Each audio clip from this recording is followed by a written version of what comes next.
G'day guys, how's it going?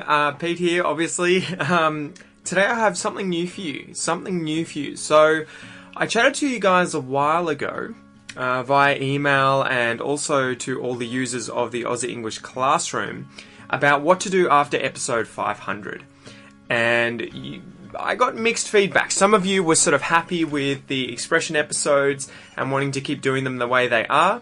Others of you wanted something different. You wanted things relating to IELTS and real-world situations and real conversations and breakdown of vocab and expressions that can be used in those kinds of situations. So, for the last few weeks, Kel and I have been getting together every now and then to record videos, as you're about to find out, on different topics, right? So we can discuss them, we can talk about different vocab that we would use in different situations, how to use different expressions. So far we've done this episode. This is the very first episode on cultural differences, where I sit down with Kel and we chat about the cultural differences between Brazil and Australia.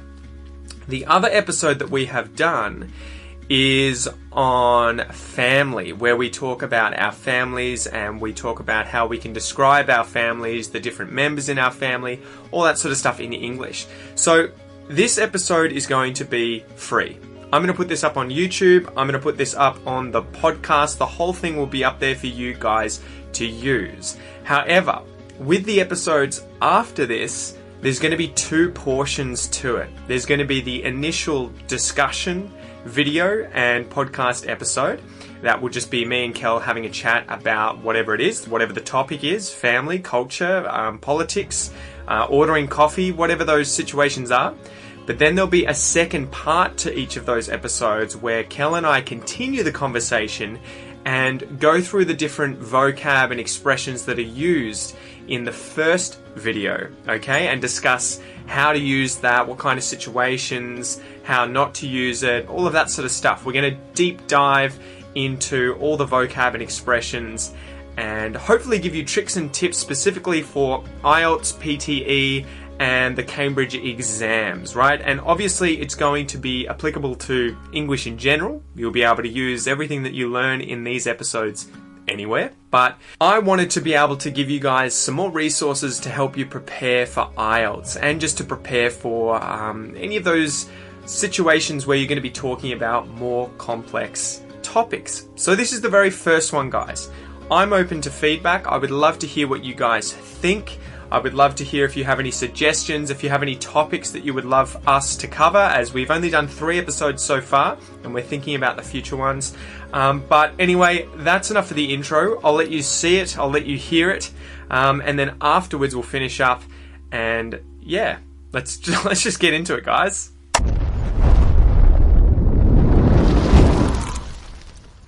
G'day guys, and welcome to this episode of Aussie English. Today we're going to be chatting about cultural differences. So I brought along my beautiful fiance here. Thanks for coming along, Kel. And we were having a chat the other day, weren't we, about differences with regards to culture. And I wanted to just have a natural conversation with you. Kel's like, we have to organise this, we have to go through. Like, she's very pragmatic, she's very organised, and I'm always like, we'll work it out. But it's mainly because English is your first language, and I have to think about the things I need to say. So I always forget that, and I need to remember. It's okay. You do well. You do well. But it's good to have you on the spot, where you have to sort of improvise, and you're not prepared. Let's see how it goes. All right. So the first thing we were talking about. So we're getting married in about a month, and we'll do some episodes on marriage and other things related to that in the future. But Kel and I were talking about how we need to refer to each other's parents, and that also got us on to talking about how we refer to our own parents in our different cultures. And I thought it was it was an interesting conversation, and I liked what we were talking about, so I thought we could do a video on it. And so do you want to start with, I guess, your first experiences here with regards to maybe what you thought of how I referred to my parents, and your thoughts when we got engaged? You were like, what do I call your parents? Because most of the times you call them by the names, like Joe or Ian. So my parents' names are Joe and Ian. And for me, that's really weird. At first I thought you were joking, like, just you know, he was teasing them or something, but because we live, you know, with them for a short period, it happens every day, and I'm like, that's really weird. So I think we wanted to buy them something. I don't remember what it was, but I was like, okay, so how do I call your parents? And he was Ian and Joe. Yeah, use their first names, Kel. What I'm like, there's no way I'll call your mom Joe. She's not my mate. She's your mom. I'm like, there's no way I can. That's so disrespectful. You can do it. She might be used to you doing it, but I feel uncomfortable. So I decided to call them mom and dad. But that's even worse because it's just awkward. Just like, she's not my mom either. So I'm like, that's so confusing. But for me, it's like in Brazil you call like my dad sir, like senor, and my mom madam. Yeah, the equivalent. Yeah. So you would use senor, senora. Senor and senora, yeah. Yeah, which is effectively literally translated as sir and madam, which in Australia you would never call your parents sir and madam, because that's such a respectful sort of, like, I would call the King of England, I would call the King of England Your Highness if there were a King of England, or Your Highness if it was a woman. But maybe for example, the princes, Prince Harry and Prince Charles, and the other son, was it Prince William? Yeah. Them I would call, at least unless I was made aware of a different phrase that I need to use, which may be Your Highness, I would call them, they're the kind of people I would call sir as a baseline. That is where I would begin with, okay, maybe I need to refer to these people as sir. And so if I were to use sir or madam with my parents as an Australian, and this would probably apply to all Australians, they would be very freaked out. They would be like, what on earth? Because I think to an Australian culture is we don't like big distances between I get that. You know, the upper class and the lower class, between positions. It's always, the emphasis is on becoming closer with people. So even your boss at work, you may have a really good relationship with, and he might just say, you know, just call me my name. You're never going to call him sir or madam, unless that would be very uncommon in Australia. Usually it will be maybe Mr. something or Mrs. something, but even then that's a bit too formal. And in Australia, at least, we would almost always, when you're in a position of power, you want to be, look, don't look at me like that, I'm a friend, I'm a friend, I'm a friend. So that was what happened with my parents, where I said to Kel, in Australia, if you're getting married to someone, or you're someone's girlfriend, you're someone's partner, whatever it is, you would most likely use that person's first name unless they're related to you. If they're related to you, you may have a different thing, you know, like I might call my uncles and aunties Uncle Paul or Auntie Ingrid, you know. But even then, now I would probably just use their first names because we're the same age. When I was a little kid, I would call them Uncle Paul or Auntie Ingrid, but it wasn't that big a deal. So, and that's Australian. There may be slight differences in Britain. There may be they're a bit more class-based. Yeah. But here, at least with my family, they're very, it's very, I guess we're all equal. We don't see each other as like, I'm the older one, you need to respect me, at least with my immediate family, my parents and my sister. So what is it like in Brazil? I think for me, personally, it's a funny one because my parents they are fairly young. Like, my mom had me when she was 20. So growing up, I wouldn't see her as this old woman at all.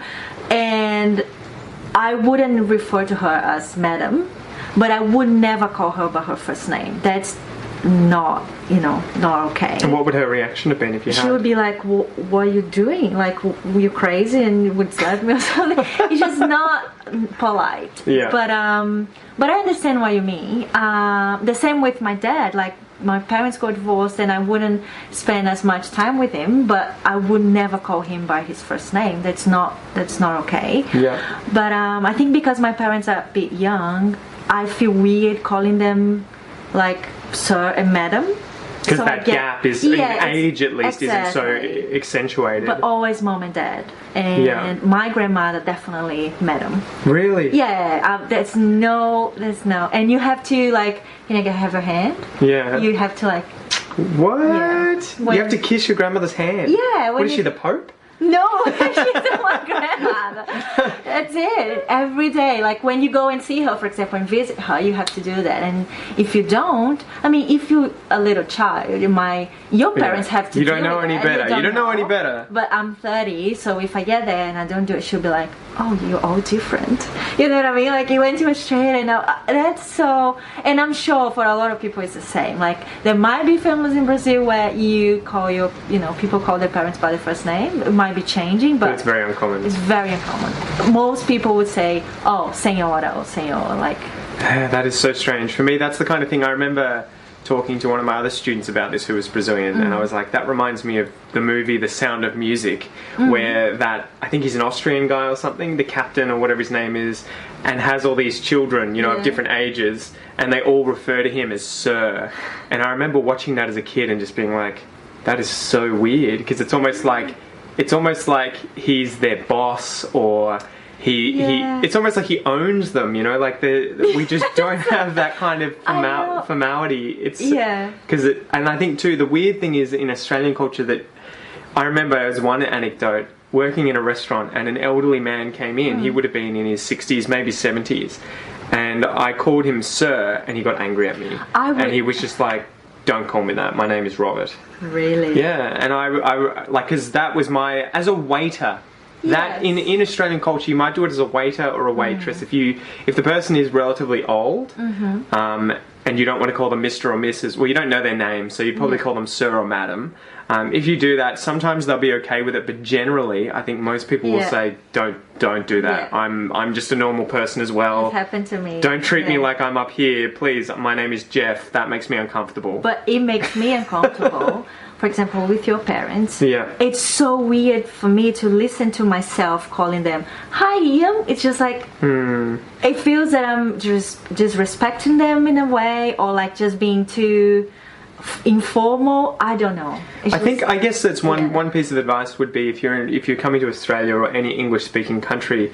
Don't just assume one way or the other. Yeah. Talk to the people you're speaking with too, because I'm sure you could have sat down with my parents when you first met them and just said, I'm a bit confused about how I need to refer to you to be politically correct or to be polite.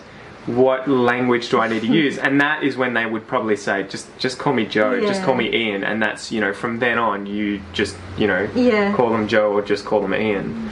But your mom sent us a postcard from Britain, and she wrote something like P.S. Mom and Dad, Ian and Joe, whatever. It was just so funny because she knows I feel uncomfortable. But it's the same like when I have to talk to them. Yeah. Like now I'm using your dad's computer, and I'm always like, I don't know how to ask. It's just so, because I think in Brazil we see our parents like this really authoritarian. I don't know, it's just they have the power.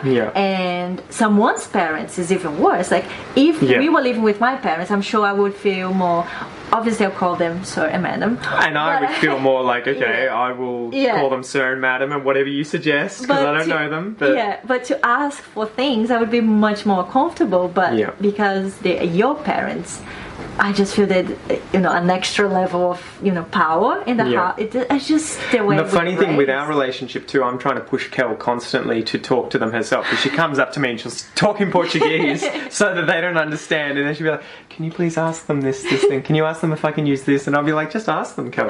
Just go. Kel wants to know if she can use this," and you'll be like, "No."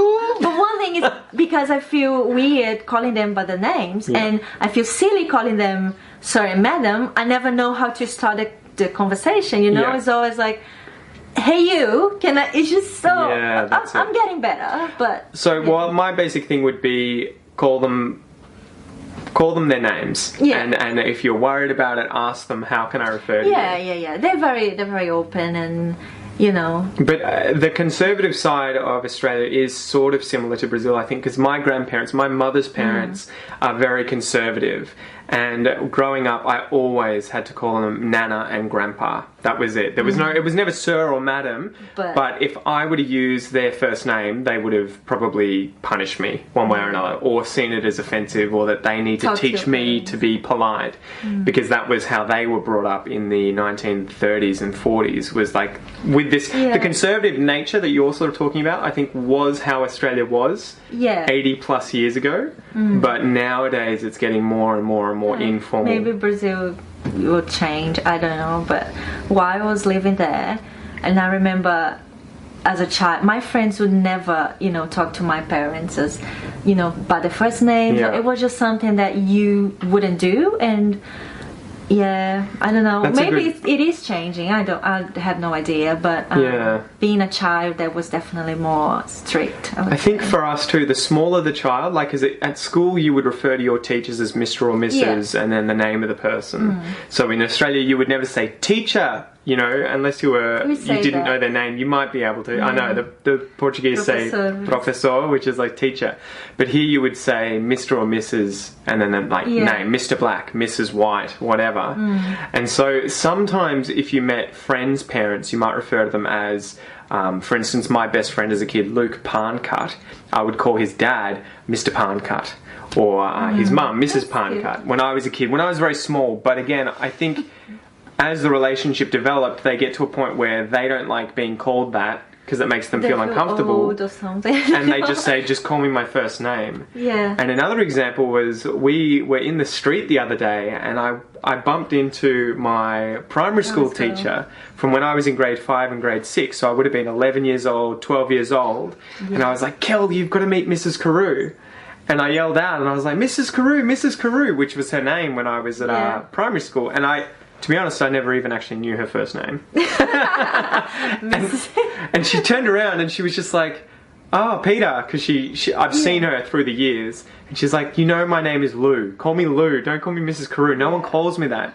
Because she hasn't been a primary school teacher for 20 years. And she looks really, modern and all, just she doesn't look like someone you would call, like, madam or miss. Yeah. So I guess it reminds people of the age. I don't know. Yeah. It's just, I don't know. But that's an example too. I came across my teacher who, when I was in primary school, I would have called Mrs. and Mr. because that's, teaching students respect. But then as soon as you leave school and you come into contact with those people again, quite often they're like, just call me my first name, because they feel uncomfortable. And I think I'd be the same. Anytime I've had students teaching English, quite often they call me sir or mister or teacher, and I'm just like, just call me Peter. Like, I'm your teacher, but I want to be your friend. Yeah. I don't want you to consider me here and you're this lowly person who's below me. We're on an equal playing field as people. We're both people, but I want to be, obviously I'm the one that's helping you. Yeah. So that was it with regards to names of people. Yeah. What was the other cultural thing we wanted to talk about? Politeness, I guess. Politeness? Yeah. In asking questions and speaking with people. Yeah. So I think we were saying that Brazilians are much more direct. So in Portuguese we can say, if you're having dinner with people, which is like... me dá o sal, like pass me the salt. Give me the salt. Give me the salt. Which is very direct in English. It is not rude. Obviously it depends on like the people you are with. Like it's just, but in general I would say it doesn't sound rude if you say me passa o sal, like give me the salt. Yeah. But in English, I've done it. I've seen people doing it, and it's always like you go to a coffee shop or something, like give me a coffee, just like, whoa, that's not okay. Yeah. It's just very strong, I guess. That's it. That was interesting when you were talking about that, because I guess it's probably better from my standpoint going into Portuguese, because I'm going to formulate my sentences in probably overly polite phrases that you'll probably think are weird, but you're not going to be offended by. Yes. Whereas if you directly translate into English, you have the chance of offending people with abruptness. I was telling you that my teacher in Townsville, he asked me, do you prefer being called Sonia or Raquel? I have, two names. And my English at the time was very limited, and I just said whatever. But in my mind, what I wanted to say was, either one, I don't mind, but I just said whatever. Because that was the vocabulary you had. Because in Portuguese, I would say tanto faz, and which means whatever. It wouldn't sound rude or anything. And a few months later, when I finally could express myself better, he was like, that was rude. I know you didn't mean to be rude, but I think explaining that one though, whatever can be used when someone asks you a question and you don't care about the answer, or you don't care about, like, Pete, do you want to go to the beach or do you want to go to the mountains? If I were to say whatever, that's like, whoa, you don't care, you're not interested, and you're trying to like finish the conversation and get out and be like, whatever, I don't care, whatever. Yeah, exactly. And so, I mean, the good thing is if you make those kinds of mistakes as a non-native speaker, people quite often aren't going to assume you're being rude. They'll assume, oh, okay, they don't mean that, but that's what, that's the message they're trying to convey, but that's not what they're not doing it in a rude way. But some of the interesting things you pointed out were those short phrases when asking for something. So, for instance, give me the salt. Yeah. I mean, that's not necessarily a question, but it's a short phrase. In English, politeness, because we don't really have like tenses that you can change or different pronouns, like a polite version of you or anything like that, and using sir and madam is kind of out of the question. We tend to add words to sentences and use longer sentences. And that's what I learned. Like, if you want to be polite in English, just make your sentences long. So, can I please have... And that was a joke in school. Like, we would say, this is so pointless. Like, why do I have to spend like 5 seconds just asking for the freaking salt? It's just like, but it makes sense when you understand the culture and you're like, okay, I can't be so direct. And we don't have polite tenses that would show that politeness in other ways. So we have to add other words to the sentences. So a few really good ones would be, can I, and then, use an inversion for the question. Can I please have, using please in all these sentences. Always. Can I please have this, or I would like to have this, please. If it's a question or statement, just use please, would like, can I. And then there were some other ones like, do you mind if I? Yes. Even though that sounds so long, do you mind if I have a coffee? Do you mind if I get a biscuit? Do you mind if I buy a sandwich? Do you mind if I? Is like a way of saying, does it bother you if I do this thing? So it's kind of this polite way of saying, I will do this thing, or can I do this thing?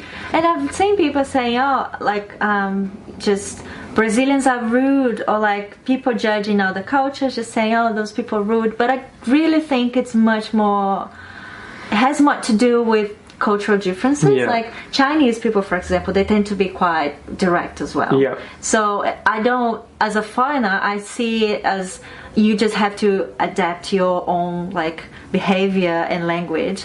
And when you come to live in Australia, for example, you need to know that people don't talk like that. And if you want to sound polite, if you don't, people understand English is not your first language.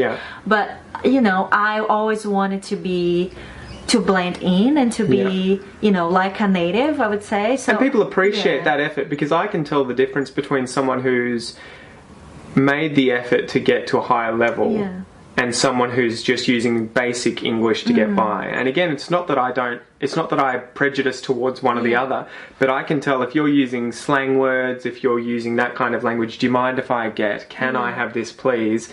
I can tell, okay, this person really takes English seriously and is trying to become a part of the culture a bit more.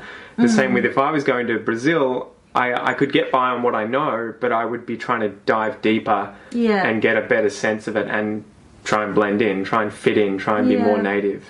It's funny because it's weird. Like we, as Brazilians, tend to be more direct and more, physical and closer to people. But I was just telling you the other day, like we struggle to say no to things and to people. Like if I'm visiting you and you like your parents cooked something that I don't like. This was a really funny conversation when we did this. I would never say, oh no, thank you, I don't like that. Or like, I'm not hungry. I would have to eat, because that's politeness for us. Like if it's something that, if you have an allergy, obviously you're not gonna put yourself in danger, but like most of the times you just don't say no, because it sounds rude. Like your example was like, if I came to your house and your dad was cooking dinner, he wouldn't necessarily check with me what I need, what I want, anything about me. He does what he does, and it's my job as the guest to conform and to be like, okay, all this food is amazing, I'm not going to be like, oh, I don't eat that, this is gross, no, I'm not going to have that. It's my job to be the one thanking the other person. And it was funny because Kel's like, yeah, that makes sense, doesn't it? And I'm like, yeah. But in Australia, it would probably be the complete opposite, where the host takes it upon themselves to feel like they're a bad host unless they're saying to you, what don't you eat? Or what would you like? What don't you like? Like, you're coming to my house, you're my guest. I need to take care of you. What can I do to make your experience here better? And so I said, you know, if we go to my grandmother's for Christmas or something, Nana would say something like, what does Kel eat? Does she not eat anything? This is what we're going to have. Is she going to be okay with that? She's going to be incredibly worried about you having a good time. And it's funny because both make kind of sense. Exactly. When you look at each one of them, but that's a cultural difference too. So don't be afraid if you're coming to Australia and you're allergic to something or you don't like something, you know, to at least feel like you can have that conversation with someone if they're cooking dinner for you, you know. Definitely. Like, obviously if you're deathly allergic to things like oysters or something, say something, but don't feel like you have to eat everything on your plate and that's going to be rude. And I see that with your mom, like usually when she goes out, she, you know, goes shopping and she's always like, she knows I like a certain type of biscuits. I would never say I want this specific type of biscuit, but she always asks me like, would you like the biscuit? I'm like, yeah. It's not that I wouldn't eat the one she likes, but she wants to make sure I have something that I really like. Whereas for me, my grandmother, for example, she would buy whatever she wanted, and you would have to feel that's it. Like I would try to find something I like, just, you know, between the things she got, not the opposite. Like she maybe that's related too to that distance though, with regards to like she's up here, you're here, and you need to fit in with her. Whereas for us, it's more we always want to make the little guy, the guy below us, feel comfortable. As opposed to making ourselves out to be more important or putting emphasis on that sort of difference in importance. I'm sure people have different experiences, but like my family, my friends' families, that's what I would, you know, be used to as a child. So I guess, I don't know if it's changing, but hopefully, because it's quite stressful to be like, I don't eat this thing, so I have to. It's just, I remember visiting my aunt once, like Brazilians would know jussara or açaí. You know açaí? These are different sort of, what would you call them? Not desserts, but açaí is like it's a fruit. Kind of a grain or something, right? Yeah. So it's a food. It's very, very popular in Brazil, especially in the north. Yeah. And my aunt made this huge, like, you know, shake with it. I hate it. I can't even stand the smell of it. I drink the whole thing. Because I would never say, no, thank you. Like, no. Kel's way too familiar with me though, because I make things all the time and she's like, I don't eat that. But it's funny because when I met you, I was telling you this yesterday. Like, I'm quite picky with food, I would say. You are. And I have absolutely, like, I can't stand uncooked food, like even meat. Not necessarily uncooked, undercooked, as in not. So she'll have a steak that is well done, and I'll have one that's, you know, medium rare to well done, intermediate, I guess, medium done. And Pete would make these like massive stir fry with vegetables and chicken, and I would be thinking, what if the chicken's not fully cooked? What if? And I wouldn't say anything because I was, you know, embarrassed, and we had just met, but I was like, please don't get food poisoning. Oh my God, what's so happened now? And when I started cooking, you saw, like, I get the she fat cooks the crap out of the food though. It's like, Kel, this is charcoal. This isn't meat, Kel. No, that's how I make sure it's okay. So yeah. All right. Anything else you're thinking about cultural differences wise? Things that you should be aware of? Just because I've seen so many Brazilian friends doing that, like, and it kind of becomes a joke when you go out with Brazilians that they will be rude or anything. But it's just make sure you know, like, you don't be so direct with people, especially in restaurants, and always say, hey, that's another thing, like, please and thank you are two very important. You can't use them. You can't overuse them. You can't use them too much. Use please and thank you as much as possible. And if someone feels like you're doing it too often, they'll say, look, you don't have to say please all the time. And it's okay. It's funny. I remember one thing. It got me to a point where I was so worried about being polite, because I didn't know, like, you know, what if I'm extremely rude with people, that I was saying thank you very much indeed to some people, and someone just came to me and was like, just say ta. Ta is another way of saying thank you informally in Australian English. I was like, ta. Oh, that's a bit too much. So now I'm much better, but I think so those are the biggest things that if you come to Australia and you're worried about it, first and foremost, don't let it get in your head. Don't get stuck in your head and not use your English because you're afraid of being rude. Worst case scenario, what you've said is rude if a native speaker says it, but you're not a native speaker, right? And so the person's usually, if they're, you know, intelligent at all and compassionate and empathetic, they're going to understand you didn't mean that. They're going to give you the benefit of the doubt. Absolutely. And if in doubt, just ask. What is it? What's the appropriate thing to say in this thing? Like, I want to say thank you, but is this too much? Is this not polite enough? What can I do? If you meet someone and you're not sure about how to address them, say, can I call you Mr. or Mrs.? Can I use your first name? Do I use your second name? Do I call you Sir? Just ask people. And the good thing is there, you have to use your English. You have to be communicating with people. So if in doubt, communicate. Yeah. If in doubt, communicate. That's it. Awesome. We have a guest here. This is Max. Come here. He's running away. So yeah, guys, thanks for watching the video. Bye. See you next time.